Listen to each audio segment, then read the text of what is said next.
Good day to everyone who is joining me here today, whether it is pre recorded or you're joining us live. My name is Mbizom Zamane, and this is Joga Afro. This is the show that brings you world football, all from an African perspective. Unfortunately, today I am solo dolo. My regularly scheduled panel of experts, genius players and coaches, pundits are unfortunately unavailable. So I will be solo today with you guys on this Joga Afro journey. Nothing much today, just a few updates on world football, a few news tidbits, some would be larger issues, of course, if I had my panel to give their thoughts and analysis. However, today we will just go over a few things that are happening in world football, some of which you might be aware of, some of which you might not. Again, before we even begin, please click like. Please click subscribe so that you can stay abreast of any new occurrences here at Joga Afro. Don't forget, you can also follow me on Instagram as well as on Facebook. Okay, down here at the bottom, you see it, Bizinho. Okay, at Bizinho11. Thanks a lot, folks. All right, so let's get into it for today. Nice quick show. First and foremost, we go to the continent where not unlike usual, some Ghanaian Premier League referees have not been paid for 14 matches dating back to last season. So, some frustrating times in Nigeria, and the referees have now threatened to boycott until being paid. Hopefully before the new season, which begins on Friday. That would obviously be quite problematic for the Ghanaian Premier League. And of course, this issue of unpaid salaries and unpaid wages on the African continent is unfortunately quite common. The same row has been happening with Nigeria and their national team coach, as well as other staff. Roar, who's been the coach of Nigeria since 2016, has actually still not been paid to this day, and a few of the players as well as some of the staff. Roar even took a pay cut as early as this year, as late as this year, in order to allow for the Nigerian FA to be able to pay him, and that still has not happened, unfortunately. So this is a very, very common issue on the continent. A player, center back Leon Balogun, actually voiced his concerns over these salaries in July, to which the Nigerian Football Federation responded and said that they would pay, and they would pay soon. However, it seems like that has yet to happen. Same thing is allegedly happening in Lesotho right now with one South African defender, Tato Sefoli, has decided to take action against his former club in the Lesotho Premier League, who also failed to pay him for several months.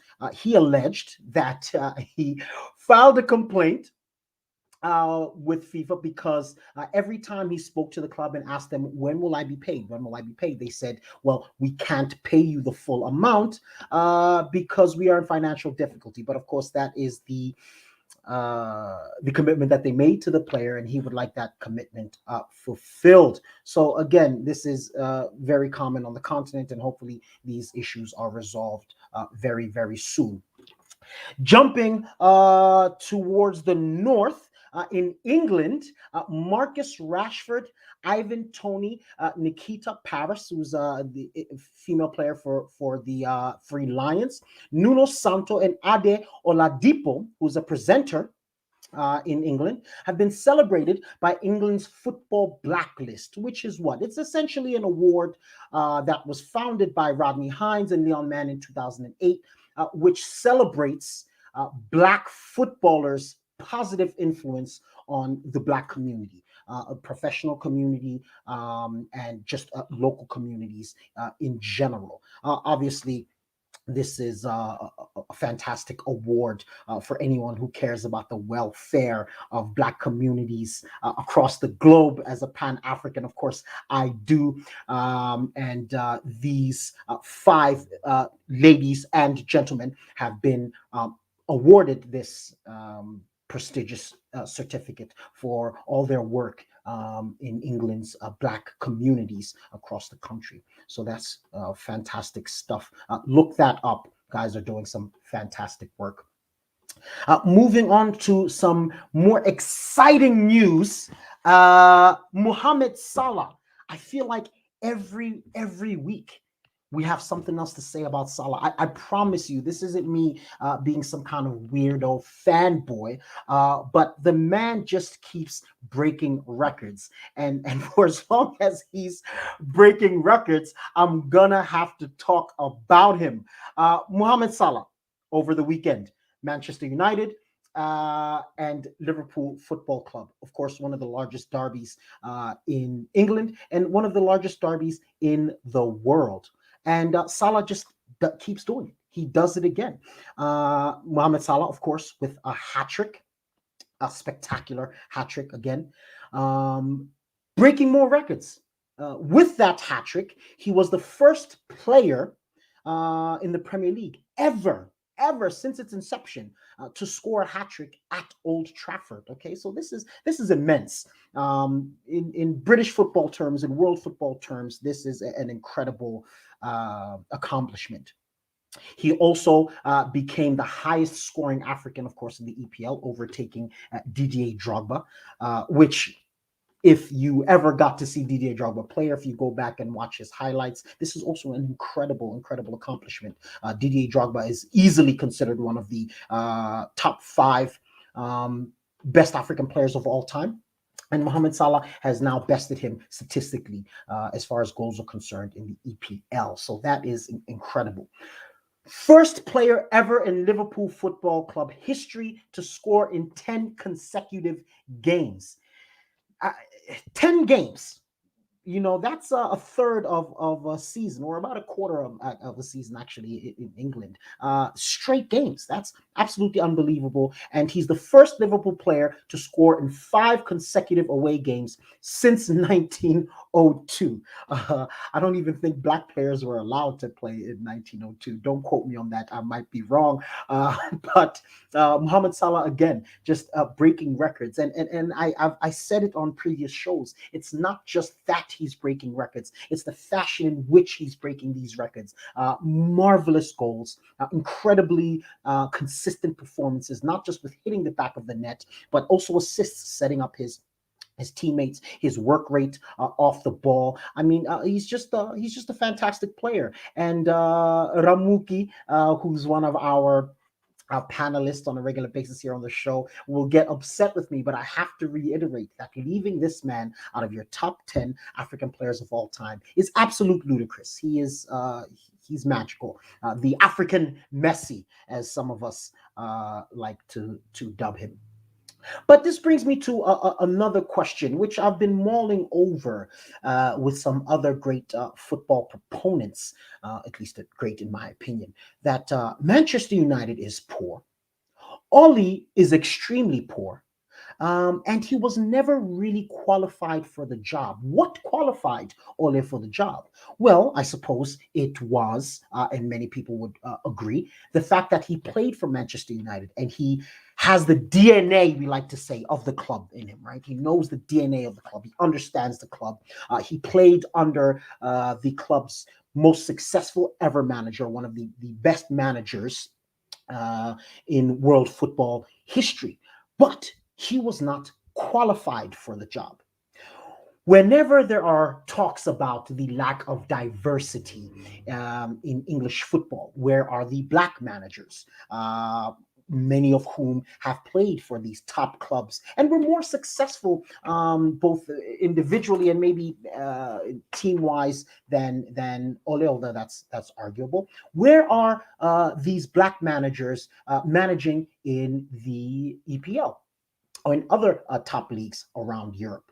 Well, in the EPL, there's Nuno, of course, Spirito Santo at Tottenham, and there's now Patrick Vieira, who, yes, represented France at the international football level, but was actually born in Senegal. So he's a Senegalese guy. So he's not just black, but also African by birth. These are the only two. And there haven't been many, of course, over the years. And whenever I have this discourse, particularly on social media and then with other less African fans and proponents, they claim that there aren't many qualified black coaches and African coaches, which of course is absurd, and obviously not, there's no evidence of that. In fact, it's quite the opposite. There's tons of very qualified coaches who are in very high positions, both in the EPL and in other leagues around the world. However, they are not in the position of head manager, head coach of these clubs. And if the issue is, in fact, that they are not qualified, or they don't have the ability to manage at these levels, why are people like Ole getting opportunities at these levels? Why are people like Wayne Rooney or another English great who I was never a fan of football wise and even less a fan of his coaching wise, Frank Lampard? Why are these guys getting opportunity to coach at these big clubs when coaches like, for example, Pizzo Musimani would not even get a second look from any of these European clubs? If you said to an Arsenal or to a Manchester United, why don't you consider Pizzo Musimani? He's won on several occasions the African Champions League with two different teams. I think he's one of the few coaches in African football history to do so. He's taken two different teams to the World Club Cup. Um, Obviously, Al Ali and Mamelodi Sundowns, and he's also coached Bafana Bafana national team as well. So you're looking at a guy who's probably overqualified if Europeans valued African football at all, which is, of course, something that we can get into for a very, very long time. You probably need a PhD, and I need to write a thesis about this to be able to cover, at least in depth, what goes on between Europeans and Africans as far as football is concerned, because it's a microcosm, of course, of society at large. But Pizzo Musimani would be the perfect person to say, come into an Arsenal, right? Newcastle, good guy to take a risk on. But people like Ole, who have literally no CV, not only are hired, but even when they're doing poorly, are given quite a lot of time to turn things around, which, of course, smacks of foul play. Ladies and gents, you are with Joga Afro. My name is Mbizom Zamane. Please hit like and subscribe. Okay, this is football from an African perspective. Unfortunately, again, today I don't have my panel, but I am holding it down with some news from around the world, whether you're catching me now live or you are catching this recorded on YouTube, right? Let's keep it moving. Okay, let's keep it moving. Another African player who's just outrageously performing at high levels is Victor Oseman for Napoli. The man just can't stop scoring. Champions League, in the Serie A, he's consistently scoring goals. And surprise, surprise, this last weekend, he was a victim of some racist chants in the Napoli-Roma derby. Which, again, not surprising. It's Italy. It's an African player in a European stadium. Again, when will these gentlemen take a stand? I've said it before. Serie A certainly won't help you. UEFA has no interest in doing anything seriously to affect this change. And of course, FIFA is just as money hungry as any other large capitalist institution. So they have no interest in really tackling this issue of racism. So again, I'm going to call on these players that it is on their backs that real change can be affected. Victor, Salla, Mane. Okay, these players need to stand up and say, I'm not going to take another step onto this football field. a Black Players Union or an African Players Union needs to stand up and say, no more. Okay. If you guys do not affect real change, if you guys do not throw these people in prison, if you guys do not give club fans yearly bans, biannual bans, things that are harsh enough to really deter this kind of behavior, then we're not going to play. We're not going to play. And when you affect their pockets, I think that's when we will see real change. And that's the only way to do so. Issue for another time. Sebastian Haller as well for Ajax. The Ivorian is just simply on fire. Scored again in the Ajax PSV derby over the weekend, and is another man who, even in Champions League, recently bagged himself, I think, a 4-goal haul, and he's just really, really on fire. In some other pretty funny news, just a little tidbit here. I was reading something about Thierry Henry, who, of course, is an Arsenal and Premier League legend, World Cup winner with France. And he was asked who the hardest defender he's ever played against was. And I thought that was a very interesting question, of course, having played against so many in so many different eras due to his longevity. His answer was Taribo West. Taribo West. Many of you will remember this iconic Super Eagles defender, Nigerian hard man. Okay, always with the crazy green colored dreadlocks, which never really covered the entirety of his head. There's little patches of green dreads here and there. So quite an eclectic, eccentric character. And Thierry Henry says this was the hardest defender he's ever faced. Hardest defender he's ever faced, who man-marked him when he was playing for Monaco, and he was, I think, was it Bordeaux or Marseille, and Taribo West just man-marked him out of the game. He said he even followed him into the dressing room, so that was a funny tidbit. Which brought me to the question for all of you fans, all of you viewers, whether it is now or later, perhaps this is something we can tackle on one of our upcoming shows. Who are your top African defenders of all time? Right, top African defender. I mean, we've had some quality defenders. Kolo Toure, Lauren. There's a gentleman. His name just blanked from my mind. A Ghanaian that played for Bayern Munich back in the day. So we've Rigobert Song. So we've had quite a lot of top quality African defenders over the years. So I'd like to know who you place in the top defenders of all time. Of course, as a South African, Lucas Hadebe for me would definitely be there. Would love to hear that from you guys. Again, guys, you're tuned into Joga Afro. My name is Mbizo Mzamane. Please hit like and subscribe. And of course, I'd love to hear your comments and all of your contributions to the show. If you have any questions, you have any topics that you'd like us to cover, please feel free to hit me up. All righty, tidy.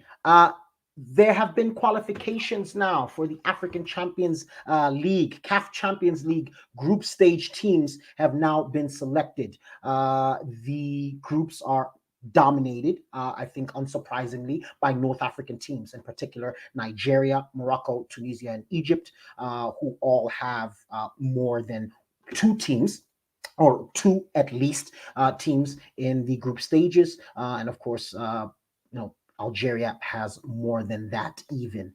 Surprisingly, there are no teams from DRC, with AS Vita and TP Mazembe, who are the perennial giants, not being in this group stage. So that was obviously quite shocking. Sudan is represented quite well in these groups with 2 teams, Al Hilal and Al Merrikh, who in recent times have actually done quite well for themselves in continental competition. And surprisingly, 2 Angolan teams as well, Atletico Petróleos and Sagrada Esperança. Petróleos is a pretty big team on the continent, but certainly Angola's biggest team. And it's nice to see them get into the group stages of the Champions League. Giants Al Ali, of course, are there. Mamelodi Sundowns, other Egyptian giants Zamalek and ES Tunis from Tunisia are also all in. There are some surprising names, however, including Amos Zulu, from South Africa, who's coached by Premier League legend and Bafana Bafana legend Benny McCarthy, also Champions League winner with Porto. We can't forget that under Jose Mourinho. But Amazulu is not a team you'd expect to be talking about in the CAF Champions League group stages. So they've done extremely well, despite Benny McCarthy recently complaining about South African players. He was referring specifically to his own team, but he did cite it as being a national problem for South African players, that they cannot, one, follow instructions, and two, play simply. Right? He was frustrated with the fact that his players were unable to follow some of his instructions in recent games.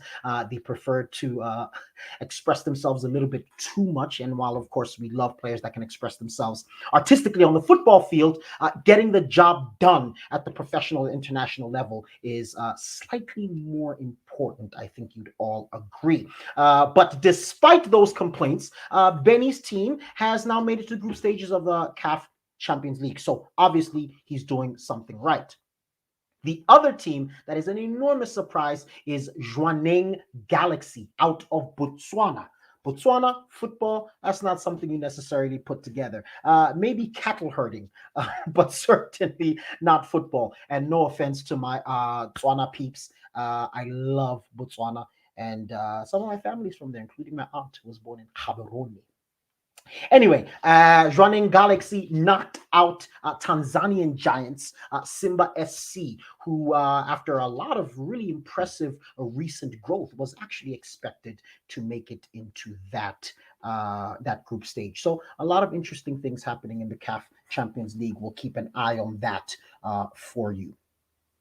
Going back to England now, NFL star Malcolm Jenkins, who's a New Orleans safety and a two-time Super Bowl champion, is now a minority stakeholder in Burnley Football Club, which is a Premier League side. This gentleman is doing something amazing. He's also a social justice advocate, and he leads an investment vehicle funded by some Black owners.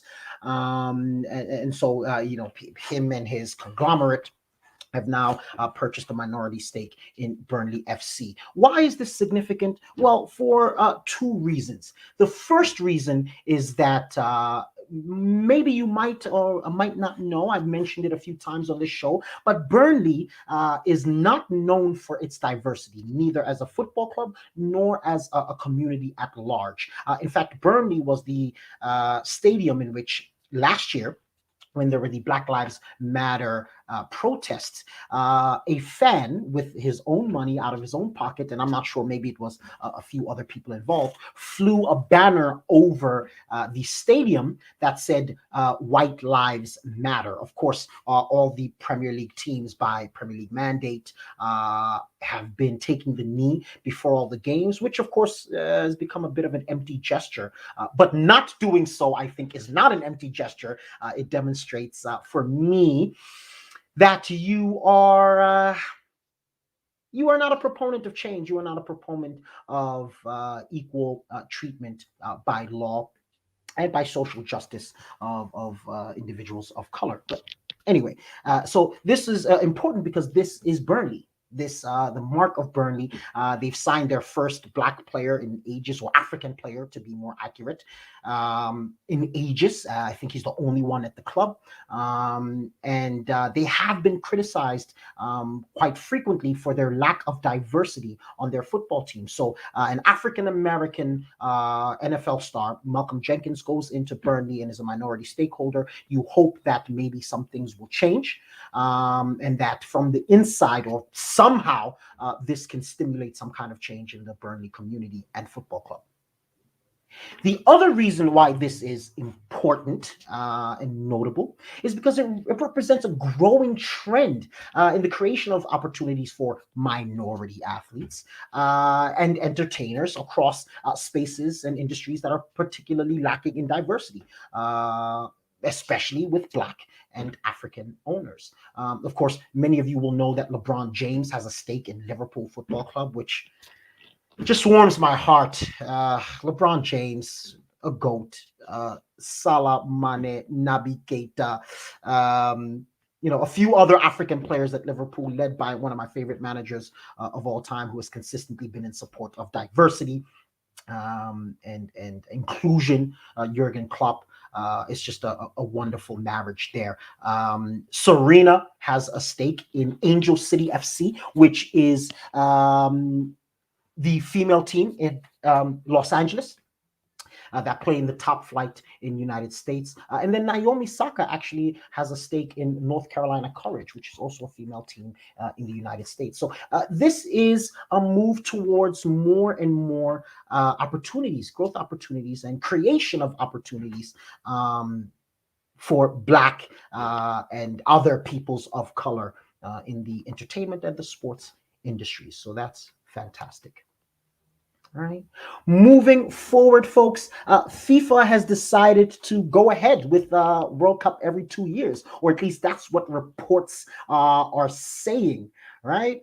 Okay. FIFA is like, you know what? We don't really care what you guys think. We don't really care what your protests are. They're going ahead with this World Cup every 2 years.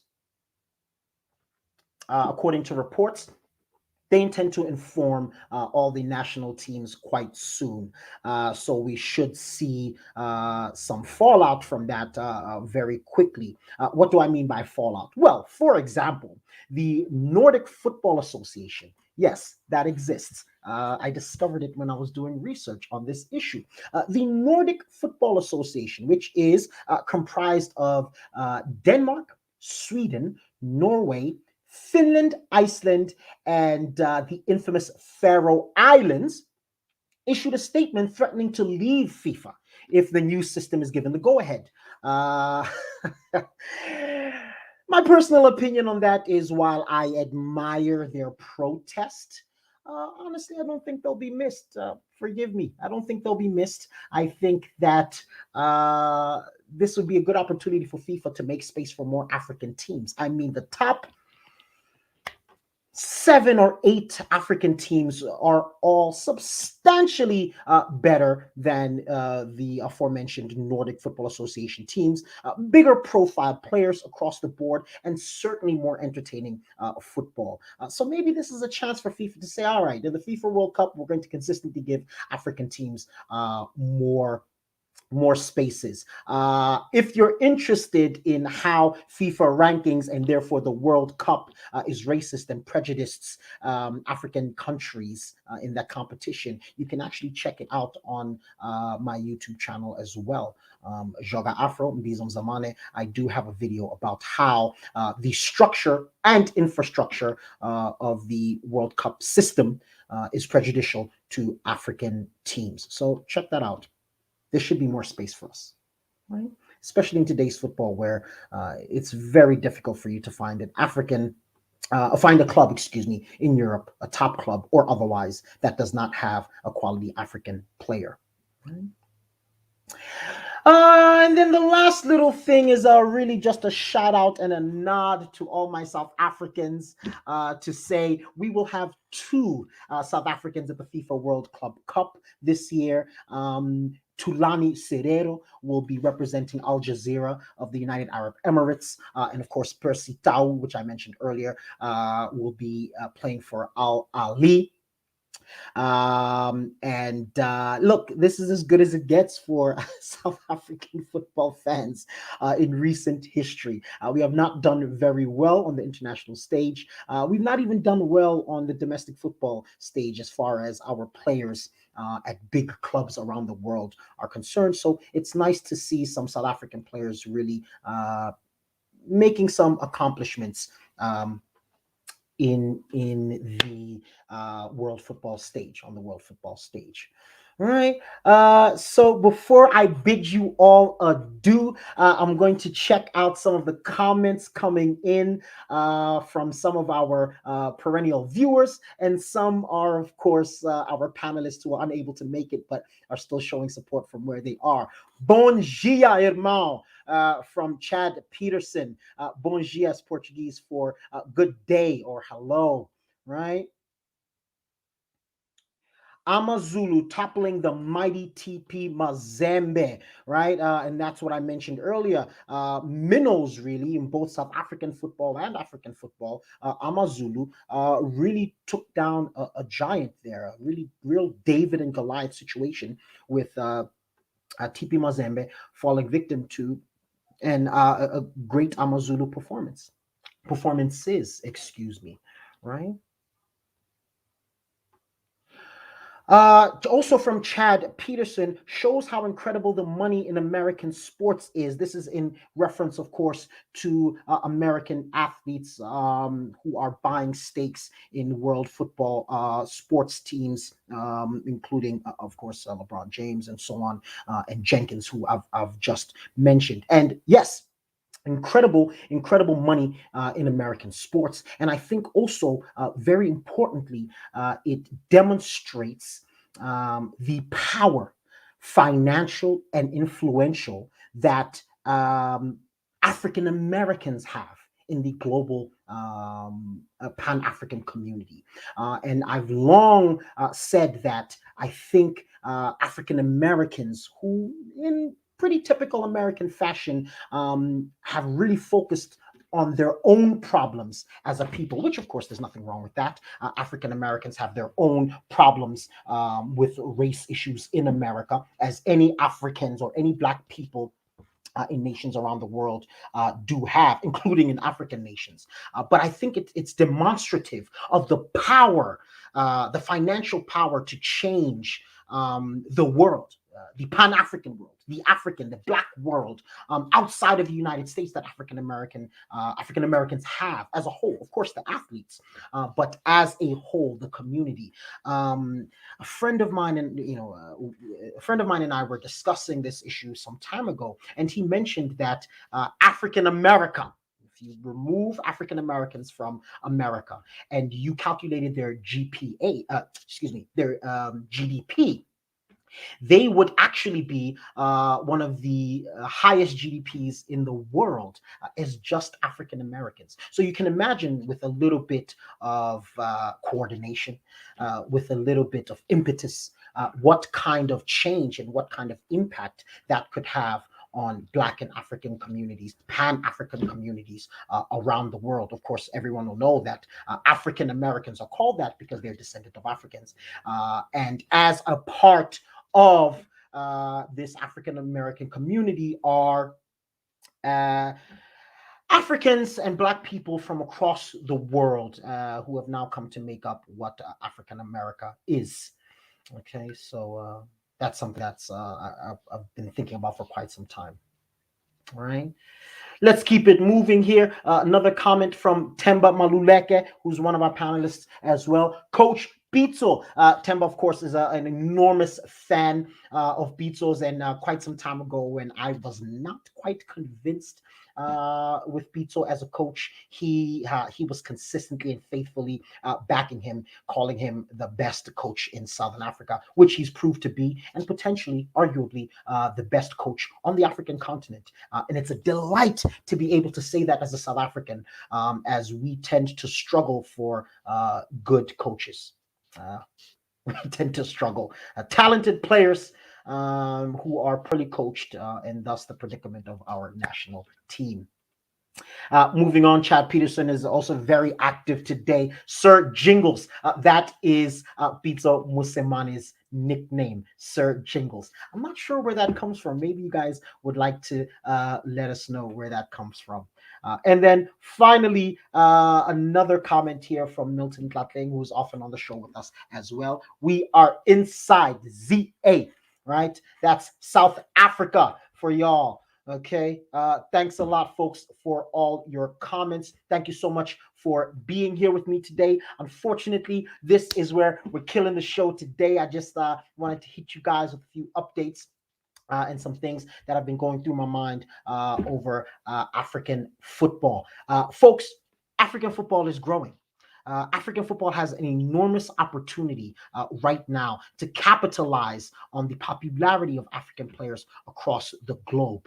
Hopefully, Patrice Motsepe, sitting in the president's office at CAF, is recognizing this and is really looking at how to accelerate our growth and to really bring African footballers and African football to the forefront. Of course, in February, will be the African Nations Cup, which is a wonderful tournament, fantastic.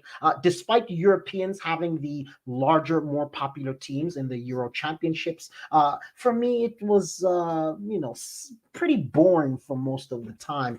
Some teams entertaining to watch, but most of the time, it's monotonous. Players are all the same. There's no creativity or individual flair, unlike, for example, Copa America, which was a delight to watch because you have spectacularly talented individual players who are creative, inventive, and you really get to watch some seriously passionate footballers go at it. African football is the same. African football is similar. Creative players, incredibly athletic players, certainly the most athletic in the world, creative, inventive, and it's really a delight to watch all these individually talented players come to strut their stuff at this tournament, because of course many of them are looking to go to Europe to earn contracts to bigger European clubs for those who are already in Europe, and to get into Europe when you are on the continent playing, where people don't pay your wages. So it's nice to go to a European club that pays your wages on time. All right. The comments keep coming in. Chad says, Jingles to enter Europe. Let's petition. He was named Jingles as a player. That's where the nickname comes from. Jingles. I'm assuming it was because of some kind of movement or style of his, which is often what South Africans do when giving African players nicknames. And yes, absolutely, Jangles has the capacity to coach at any European club, if you ask me. But of course, you have the questions about whether he will have the respect of some of his players, because of course, the lack of respect for African football, for Africa as a whole, it will certainly have been passed down from the executives in the boardroom all the way down into the players. Society looks down on Africa. So the question would be, would his players afford him the respect he deserves? I think that would be one of many challenges that he would encounter in Europe, of course. But there is the gentleman, and I have forgotten his name. There's the gentleman in Albania who was first African coach to coach in the Champions League, Nigerian gentleman who he also played for their club, and was given a chance by the board there in Albania, mind you, and he took them to Champions League. So obviously there are talented African managers, there are talented Black managers all over the world, but it's a similar problem here in Brazil.